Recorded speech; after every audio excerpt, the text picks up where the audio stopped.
Good morning, I am Dr. Suraiya Shahin and today I will teach you a poem Break, Break, Break by Tennyson.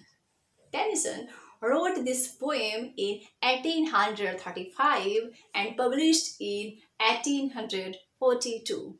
Tennyson wrote this poem Break, Break, Break in 1835, 2 years after the death of his close friend Arthur Helen. The poet describes a meditation on mortality and loss. The poet didn't disclose the name clearly whom he particularly mourns, but it's clear from the critical analysis of this poem that he mourns his some close friend in this poem. Through the medium of this poem, Tennyson illustrates the universal human experience of losing someone who is a close person, close friend, and the importance of cherishing the moments we have with those we love. Now I talk about the structure of this poem. The poem is a four-stanza poem. This poem is a four-stanza poem separated into four lines known as quatrains.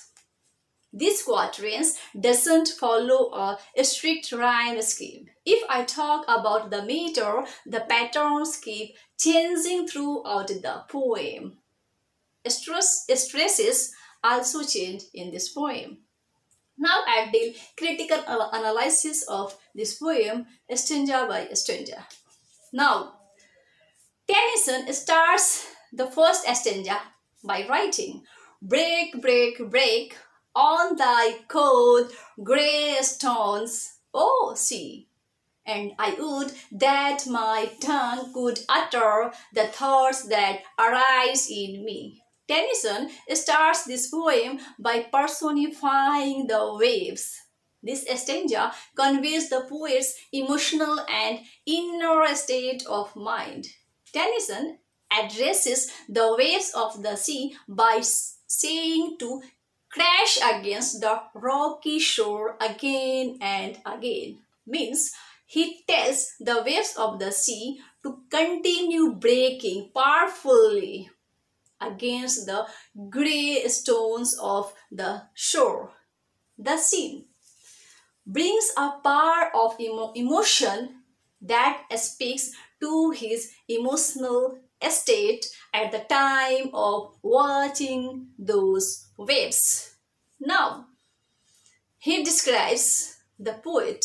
Now he desires if he could get his tongue to utter the thoughts that arise in him.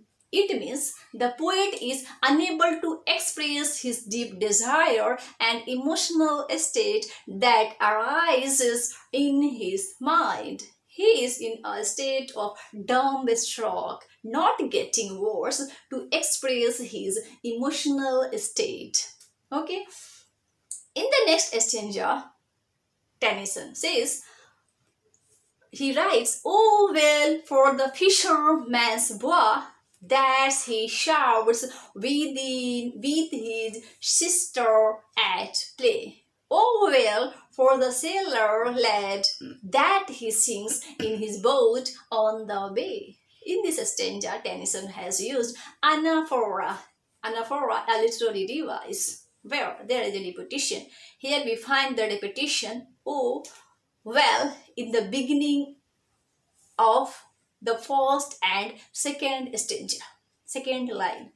In this stanza, the poet describes that while he enjoys the waves of the sea, he sees a fisherman's son yelling out, shouting with his sister, and also he finds a young sailor who sings while sailing his boat through the sea shore. Here, the poet metaphorically states that one day the young sailor who is singing in his boat will grow as an old man.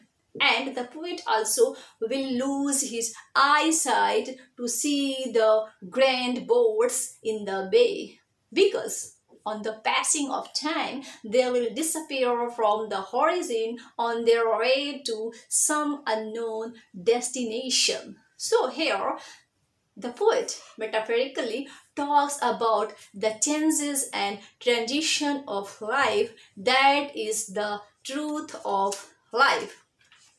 In the next stanza, the poet writes. In the next stanza, the poet writes, and the stately ships go on to their haven under the hill. But oh, for the touch of a vanished hand and the sound of a voice that is still. In this stanza, the poet observes stately ships which are sailing off into the distance. He believes that these boats are going to a very far place. These boats are going to a new land where nothing can affect them. The poet envisions these poets going into heavenly destination. But again, the poet declares that these ships don't distract him from the memory of touching the hands of his close friend who no longer exists with him physically. Yet his voice, means his friend's voice, still remains with him. In this stanza, the poet metaphorically discloses his gloomy and dismal heart because his close person has recently died, and the loss of memory makes him difficult to stop thinking about the passing of time. Through the phrase, the touch of a vanished hand, the poet conveys the meaning of life, that in this transient world, nothing remains forever, everything is impermanence.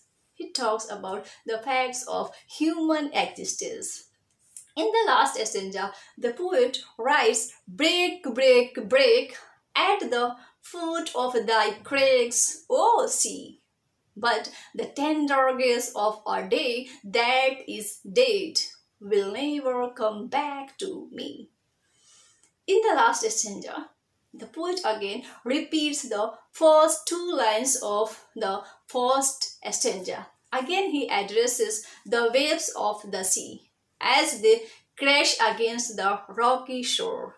And here he feels that the tender grace of a day is dead and it will never come back in his life. He means to say that the power of the waves keep crashing against the seashore, but he can't go back the grace of the day that he had with his close friend.